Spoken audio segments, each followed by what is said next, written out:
Day 14, here we are. Can you believe it? I told you, as soon as we get to halfway in RAV, it seems like the days speed up and we start moving very, very quickly. And I've got to say, there has been a bit of a stage where I've been wondering if I was going to get the kilometres done and get to my goal of 200. But the last few days, I've been putting in the hard yards and we are getting there.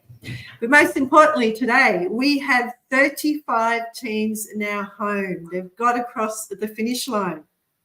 Absolutely brilliant. We've had, I think it's about 6 teams come across today, and you'll see them on the ticker down the bottom. So we've got the Redland Pacemates, the Bannockburn Runners, the Mid Coast Rav Legends 4, Mid Coast Rav Legends 3, Rachel's Rockstars that have been here every year, and the Reclaimers that keep coming back for more. So absolutely brilliant, bringing our total to 35 teams. That's amazing effort. Now, coming to join me in the studio tonight is Leesa Waters, who is CEO of NAPCAN. We are going to have a really good, fun conversation about a bit of team rivalry that's going on, but most importantly, how over the last 4 years our partnership with NAPCAN has enabled us to work toward achieving our vision of ensuring that every Australian teenager has access to respectful relationship education. So Lisa's going to give us a bit of a report card on how we are progressing toward that vision as a partnership, the impact that investment that the RAVers have made over the last 4 years, the impact it has had, and we're just going to have a bit of a general chat about life around NAPCAN at the moment. Speaking about donations, our total currently stands at 58,987 before I went on to air. So hopefully by the time we finish this conversation, we've ticked up to $59,000, which is absolutely phenomenal. And we are a couple of $1,000s ahead of where we were at this time last year. So last year we had $67,000 of direct donations. So for those people that like it being a bit competitive, we are on track to get our heads to get ahead of that this year and set a new record. And we all love a new record, don't we? So without any more delay, I am going to bring Leesa onto the screen. Hello, Leesa. How are you? Hello, everyone. Wow, that was quite a welcome, Shirley. You're welcome. I'm just going to work out which buttons to press constantly to make things happen. I'm just not touching anything. I'm not touching anything. But wow, 35 teams across the line on day 14. That's pretty impressive. Yeah, go RAVers. Yeah, absolutely. How many RAVs have you done now? Is this how many years? 4. I'm feeling like it's 4. Yeah, 4. Yeah, so I did silver last year. I was on track to do silver, but I blew my knee out, so I've got a new knee guard and I'm ready to walk a few of the last few days.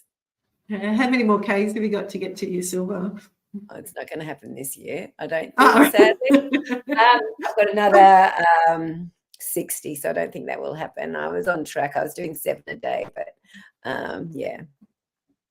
Well, we had a really lovely interview with the Swiss Mountain Goat, Bernie, the other night, and he was saying how important it is to be able to recalibrate goals and not I guess, lose the mind game in doing that. So, and it is a really important skill in ultra, is that because it never goes to plan A. Never. So I think that's one of the things. I'm a pretty good plan B, C, and D girl. Yeah. So yeah, a little bit disappointed, and probably a lot of that was because Oliver and I, who you also had on doing an interview, we were having a very competitive moment, so we were checking in daily, and yes, and now he's way ahead of me. So he's the head of our NAPCAN Youth Speak Out Council. I think he is. Are you sure of that? I think he is still ahead of me. Yeah, if he's not, personally, do you mean the two of you or the teams as a whole? Oh, yeah, the teams on the whole. Yeah, no. So the NAPCAN team itself is actually ahead of the NISO team. But I was just looking at the teams earlier today, and I saw that Brad, one of the co-founders of Run Against Violence, he's on the NISO team. And I had this conversation with Ollie just before Rav started, and he's going, "No, I don't want any of you oldies on." I'm going, "Ollie, the oldies are the ones that have got the grit, I'll tell you." And I'm looking at the oldies on the NISO team, and they're the ones who are leading the Ks. Thank goodness for them. We did just check before, and Brad has racked up 167 kilometres on the Youth Speaks Out team. Yeah, it's like, so, okay, Brad, you can come on the NAPCAN team next year. Yeah, we'll fight for Brad next year. We always love it when Rav challenges stereotypes, and so I suspect there's a few stereotypes around fitness and that sort of thing of older people. I was looking today, not that Brad's an old person, but compared to what Ollie's like in his early 20s or something, isn't he? Sort of I was looking today, our oldest participant this year is 83 years old. How cool is that? That's seriously. I won't say a name. Yeah, I won't say a name because they may not like their age getting publicised, but yes, yeah, absolutely. And we have, I think it was up, I'm going to say somewhere, I think it was about 47 or something like that. It's quite a significant number of people who are over the age of 70 that are participating in the challenge. So, and doing fantastic. Like there's people going for gold and silver. We have on my team, I've got 3 octogenarians, so it's it's an absolute ripper, isn't it? I love that about RAV, is that and I think the thing that I love about that age diversity is that there's conversations about RAV and what the challenge means, like spanning that whole spectrum of ages, which I think is really I think that's one of the niches around the challenge that I love. Seeing people out. And I know I've said to you, Kiralee, I've been last year, I was in Darwin, I was back in Nambucca Heads where I am now, and I was in Sydney and I saw the RAV merchandise in all those places, you know. So it's a really got a national footprint, and it's like quite a little cohesive group throughout the campaign. So yeah, it's cool to be part of it. And it's one of the things I've always been passionate about is that there was, particularly when we started out, there was this push that almost like the burden of ending family violence is being put on the shoulders of youth. They're saying, well, it's up to them to change. We'll teach them, we'll educate them, then they'll change in the next generation. And so I was really keen that we established a program or an event that proved that wrong. You know, that says actually we've all got a role to play, regardless of age. Healthy relationships are vital, and so that conversation has changed, or the narrative around that has changed a little bit in recent years. You've seen government campaigns trying to say, you know, you need to role model good behaviour or healthy relationships. So I think that the significance of that age range that we cover is quite profound. Oh, I think absolutely. And I think that the role modeling aspect is really important. And I also think that the theme of this year's National Child Protection Week, which has just finished, for those that don't know, that every conversation matters, is a real crux, and it just sits so nicely with this challenge, because I think we've all got to be informed to have those conversations, and the more informed that all of us are as community builds that scaffolding around being able to call out inappropriate behaviour, or call our mates out, call our friends out, you know, speak to our young people around what is a respectful relationship for them and for ourselves. Yeah, I was about to say that. I think also that comes from an inner place of being able to articulate those things. And we learnt this through Brenda's interview and Taryn as well. They didn't have the language to express what they were experiencing. So, and that prevented them from reaching out and getting help sooner. So that's, I think, a really important thing too, is that it's coming from that inner place, that we're empowering us, our own selves, to manage a situation, as well as empowering others to step in and have those conversations. Educating adults around us about what are the signs to look out for, and how can we support young people to be that person that they might actually talk to and disclose or speak about something when they don't have the words. And I've heard Brenda speak before, and so I'm going to go back and watch that podcast, because she's an amazing speaker. So imagine the things that she said. But I've heard her speak about not having the words as a young person to describe that. So, the adults around her really needing to look out and try to understand and see some signals and step in and provide opportunities for her to connect with them and talk about it. And it is the whole of community approach that we've all got. We can all contribute to such an incredible outcome for people and support each other. If we come from a place of greater compassion and patience, that's the thing I've been learning through listening to the podcasts, because we've had Dr. Tim Moore in as well. So he's shared his wisdom, and being able to, create that space of just with patience and listening and really genuinely listening to people and what's going on for them.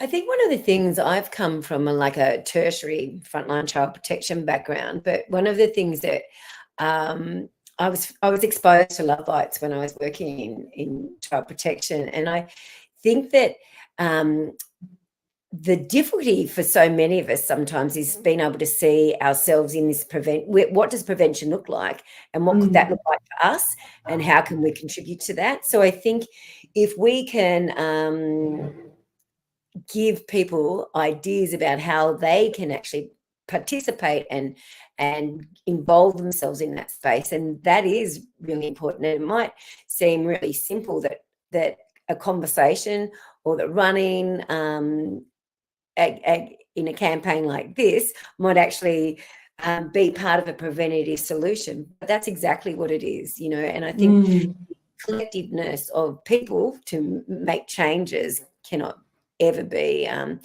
underestimated. And we're sort of, I guess, going into the territory of the new project that's coming up for RAV that we haven't really talked too much about yet, but will in coming weeks, is it's very much about helping people understand that upstream primary prevention to stop the trauma happening in the first place is about changing social norms. But that comes through changing our own habits and our own understanding, and then the rest organically happens. So there's a few drivers that we can focus on, but it doesn't have to be hard, difficult, painful work. It actually, in a lot of it actually feels really good when we're doing something that's really healthy. So that's what we see happen within the RAV teams in particular, is we get into this place where we're constantly lifting each other up. We're supporting each other to be at our best, to achieve things we never thought possible. And if we get that happening at a whole community level, that's pretty powerful stuff. Yeah, and I don't know, I haven't listened to Tim's podcast. We've just been, as I said, really busy with National Child Protection Week. But did Tim pay reference to saying for every, negative interaction, if you give 5 type of positive interactions, that sort of negates that negative action? So whether it's saying hi to the young person in the deli serving your Woolworths and say, hey, that's awesome, thanks very much, and nice to see a smile. It's not hard to give positive interactions, and then you get them back as well. That in itself could be really significant for a young person who's struggling. And I Tim did say that, did he? Yeah, absolutely. I loved him. I loved how he articulated it. I love that idea. He said it takes 5 positive interactions to counteract 1 negative interaction. And I loved it when he said, for one person to give 5 positive interactions, that's a lot of heavy lifting for one person. But if we all do 1, that you can change the course of that person's life by just saying something positive and genuinely positive. And it's so easy to do, and because we never know what someone's, what's been said to someone previously or done to someone previously. They could be having a really, really bad day. But if we're all just planting those seeds, it's a really profound impact. So as simple as that. Do you know the power of caring conversations, and every conversation matters, which I think is just the basis of this challenge, and why we love supporting it and why we love RAV. I think it's I think it's spot on. No, thank you. We love it too. It's also making us get out there and exercise. It's quite a good thing, isn't it? You know, on the back of winter. It's a good start. It's a good time. Yeah, absolutely. I remember I think it was 2019, because we didn't ever intend to do the virtual challenge more than once. We did it in 2017. I thought, no, I don't want to do that again. Apparently they did. I got tapped on the shoulder quite a bit. It's like, when are we going again? But 2019, we tried moving the event to November, and that got bagged pretty badly because it was just too hot. Well, we tried it once and it didn't work as well. It's probably okay. No, I didn't know that. So we moved it back to the original date. So 2020 was back onto the 30th of August, and we've just stuck with that then. So now we should get on to a little bit of business. Over the last 4 years, the RAV community has raised and invested 400,000, and we're hoping to bring that up to $500,000 this year into the Love Bites program. And so that's come in different tranches into the organisation, into NAPCAN, at different stages over these last 4 years. It'd be really good. We're always talking about the growth of Love Bites and this vision of ours to ensure that our shared vision between our organisations to ensure every teenager has access to respect for relationship education.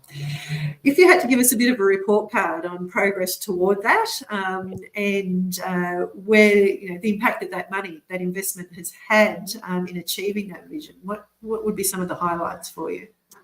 Okay. Well, I think I just want to start by saying when Love Bites was first developed here on the Mid-North Coast, there weren't really mobile phones. There wasn't the internet in the same way. So, one of the things that Love Bites been really good at is adapting, because we know that the world that young people are living in is constantly changing. Like, I'd need to go and redo the certain sections in Love Bites to actually go, what are the new names of all the apps that they're using at the moment? Because I don't know. So that was a whole section that wasn't even there. So one of the differences around Love Bites is that we're constantly trying to adapt it. Like, it's not a program that's written, that's then finished. It's something, but that's really costly. And so NAPCAN used to just struggle, and people think that we're a huge organisation, but we're not. Like, there's sort of 20 people plus another 20 people who are our young NISO members, NAPCAN You Speak Out. So we just tried to do that. We had no funding to do that. It was just really committed people trying to write programming and doing the best that we can to update it. And for anyone out there who's been part of the NAPCAN journey, you'll know that we keep saying, new material's coming, and delay. And that's really because it takes a lot longer. Like, when we want to make sure that we get it right, that it's feedback from our facilitators and it's feedback from our young people that has informed those adaptations. They're not just some sort of idea that we've come up with. So that journey, the latest version has got a lot about pornography in it. That's not something that even crossed our mind when this was first developed. So the seed funding, the $400,000 that we've got from RAV, from everyone out there walking back to Sydney from, for all of those years, is the biggest seed funding that NAPCAN's ever received for Love Bites.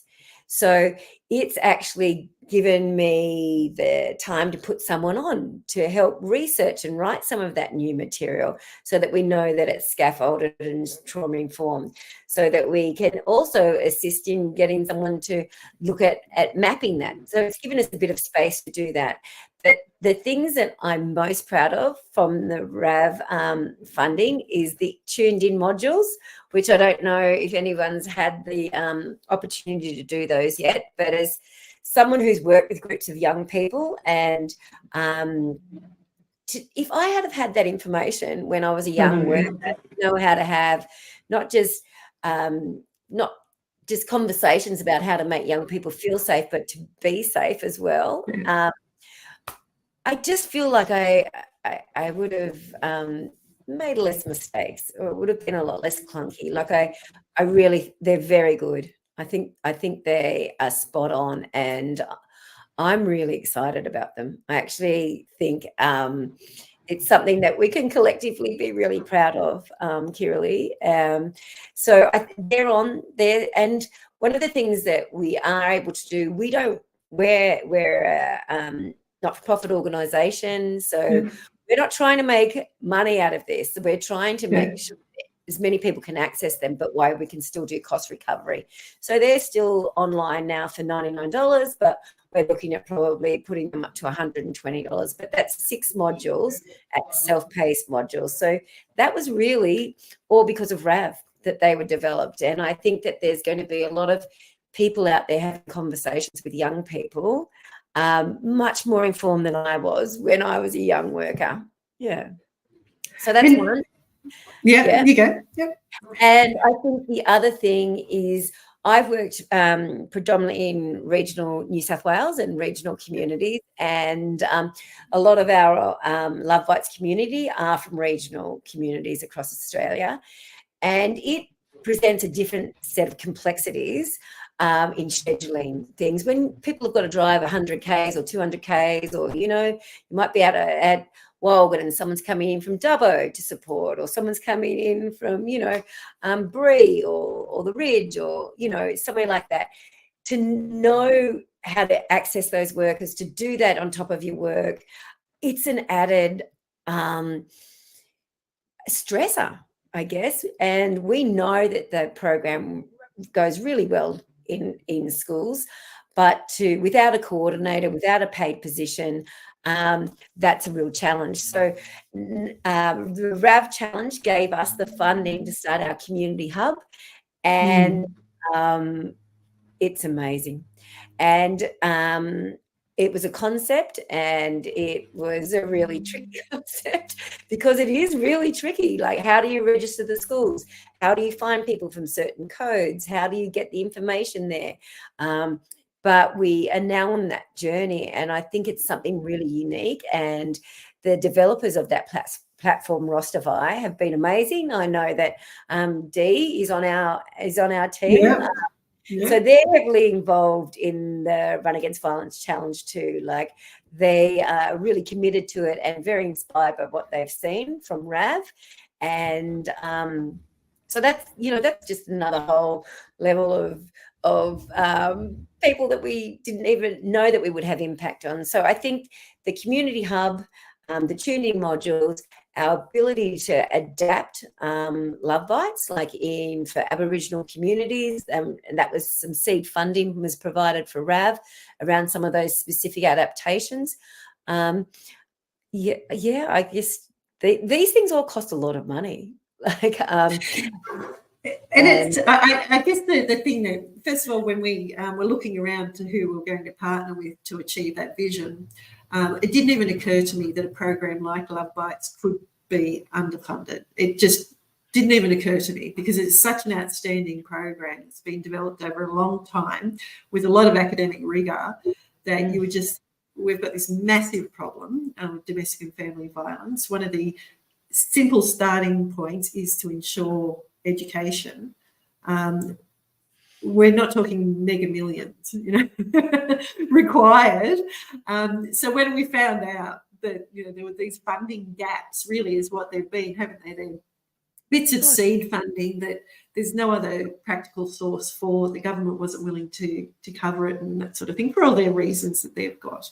But then the other thing that I'm really proud of is, one, we've been able to get facilitators trained that wouldn't have been trained otherwise. But also that seed funding has now opened up, I believe, other channels of funding, bigger channels, government money, that make it more sustainable too. So we broke that stronghold, that sort of bottleneck might be a way of putting it, or roadblock.